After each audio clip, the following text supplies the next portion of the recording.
everything continuing to come. And I am like, let's go, let's go, let's go. She holds on tighter. And we walk further. We get to the counter. Guy behind the counter, he ignores us for 2-3 minutes. Then he immediately turns and he says, "Nigger, why are you in here? You hear everybody telling you to get out of here. Why are you here?" My mother said, "I have money. My son would like an ice cream float."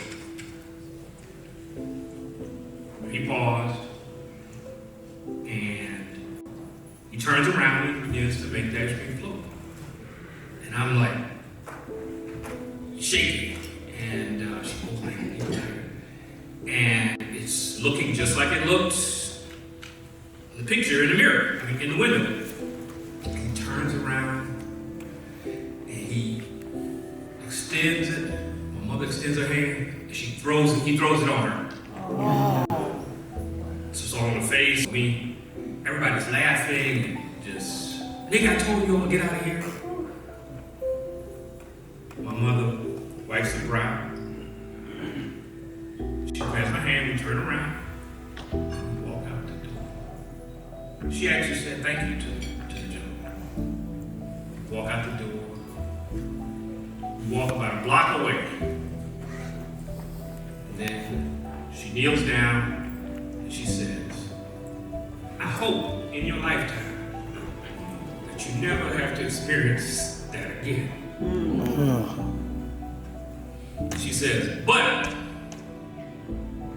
I'm going to hold you responsible for changing the lives of children, families, and communities." I'm 6.5 years old, now I'm traumatized. And I get this far. And so I've been hope dealing ever since. Everybody else, please stand. Regardless of where you're from or wherever you represent, I charge you too with being a hope dealer.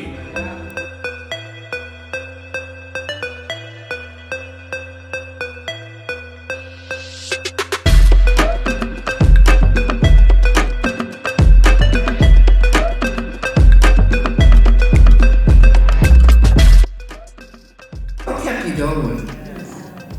How do you continue to fight? I don't want to fight no more. I want to have an experience before I draw my last breath that says this is what freedom feels like. Yeah. And when I do that, I know that I'm doing it as a model for all of us.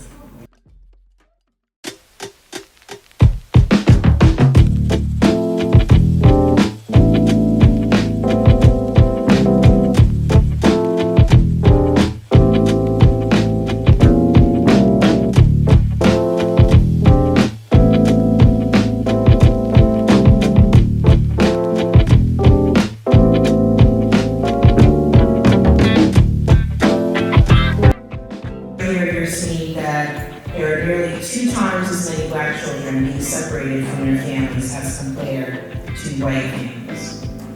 And how does that impact your ability to have economic mobility in your community without our families?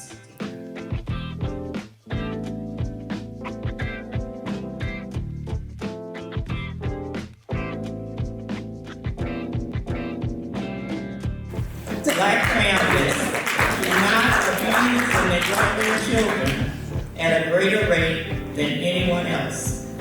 And so we have to look for more reasons as to why Black children are disproportionately represented and in every state in this country. Every state. That children are being removed, they're not going home. So we really have to begin to think about the statistics for children who grow up or even touched by the foster care system. Systems should not be raising children because systems raise children who have some of the worst outcomes of any child.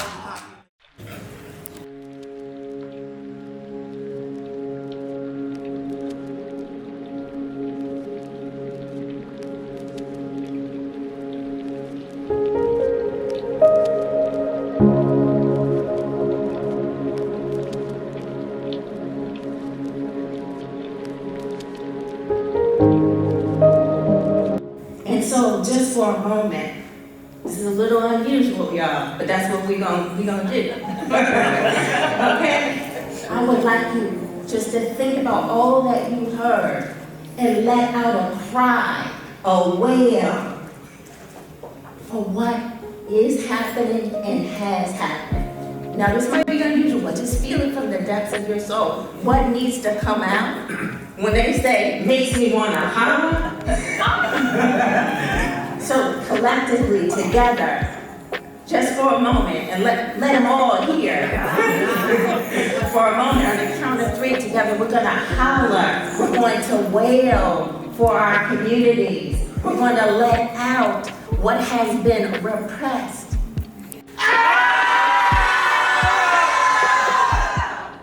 Notice what happens within the body. Sometimes you need to go scream into a pot. All right.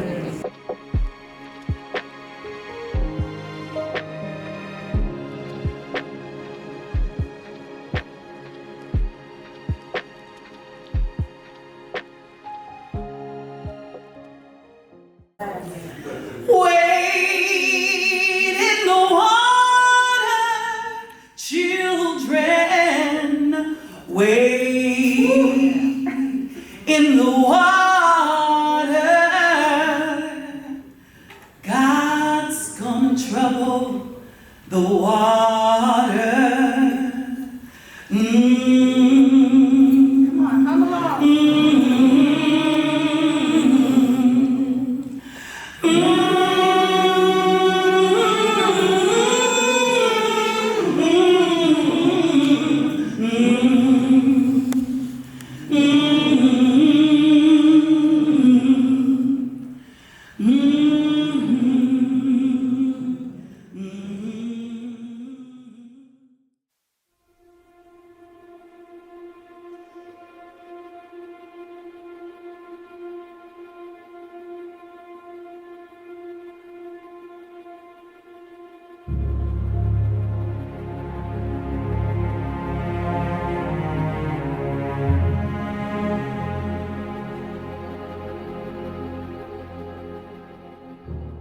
For 10 years, navigating the world that didn't reflect who I was. I was a Black child in a lot of white families. I lived in homes where these families didn't understand me, and a lot of things happened to me. Some were supportive, some were not. Those experiences shaped my understanding of barriers of disproportionality that impacts Black children. Well, also, I'm here to represent change for little boys and young Black men, and I'm here to represent strength for fathers. This is my first time. But I want to say that I'm proud. I'm a proud grandmother. I've had to fight on 2 separate occasions to gain custody of my grandchildren.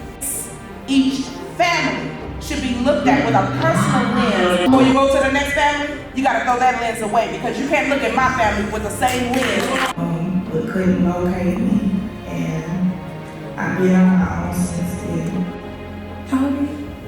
I'm 35. 36 next month with 3 children, and from 17 till now, she's had to deal with the aftermath of the system. And that is why, as professionals and just people, we gotta do better. It's big basements. This is my next door neighbor right here, Corey. He from Chicago. He know the basements. She would whoop us with extension cords. I'm talking badly, and put us in the basement. We were so bad to the point where my hands were messed up that did not stop me from hooping. That was the only way I had to let it out. Trying. Move foster care would be out here. $80 last time I paired up. I'm willing. But evil can't get to me, so what did they do? Split us.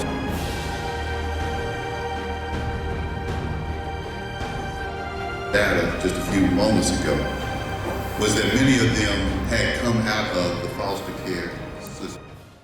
My takeaway from this event today was it was just phenomenal, for one thing. We really need to have more people in Austin to understand how the systems are really operating against those in the foster care system. The testimonies from the families. I was at the edge of my seat and just blown away by some of the stories that happen. And definitely following the dollar, right? Follow the money. When people say it's not racism, but if you follow the money to where it ends up, you'll see that, you know, systemic issues really do exist. I mean, Joyce James is the queen of equity, the mother of equity, the everything of equity in Austin. Anything that she puts on, anything that she talks about, anything that she says is an urgent call for action, every leader in the city needs to be in attendance. Like, how could you change a city? How could you have any impact? And if you're not here, you're not really looking to change the city. We want to understand systemic issues and policies and make a change, right? Like not just learn about the systems and policies, but really be passionate enough that even if you're working in them, to say something and change them. When you see that something's going wrong, or when you see that something needs changing in the direction, or when you see something that's questionable and you want to challenge the system. If you really love it, if you really believe it, if you really support the families in Austin, you'll be here. If not, I mean, I don't know what to say.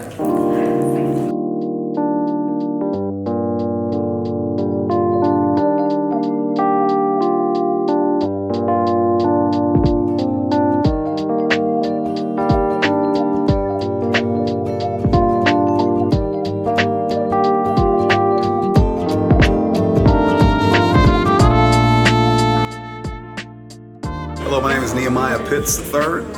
I'm honored to be here at this summit today.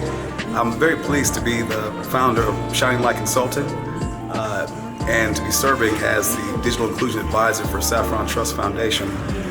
And having been the former chairman of the city's Community Technology and Telecommunications Commission, really being focused on equity for a very long time, going back to No Child Left Behind from a policy standpoint. So Sister Joyce's, Mama Joyce's focus on systems, intersectionality, and how to really get things done from a system perspective is what I'm all about. This is a place to be for change makers.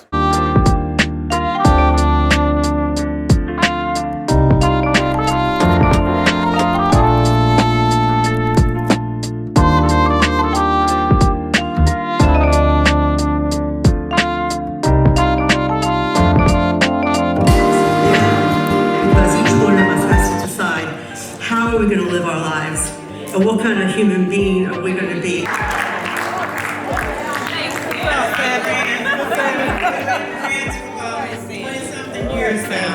She's a New Yorker. She walks there. Internalized racism. Right? So when we're doing our work, we're clear that this is not just about what white people do. That's right. We're very clear about that. And some of us need to get some more clarity around that, right? Because we've been socialized by systems based on the outcomes that exist for us in every helping system. Because the message that we receive when black people have beaten us up, we just have to understand whiteness and how it came to be, right? Because we could do a whole history lesson on how white is a new term and people became white and no one came to this country white and all of that kind of stuff, right? So we do that because we want that to create a space that allows us to come together in a way where no one feels like they're being called racist and no one feels like they have to be silent about their experiences with racism.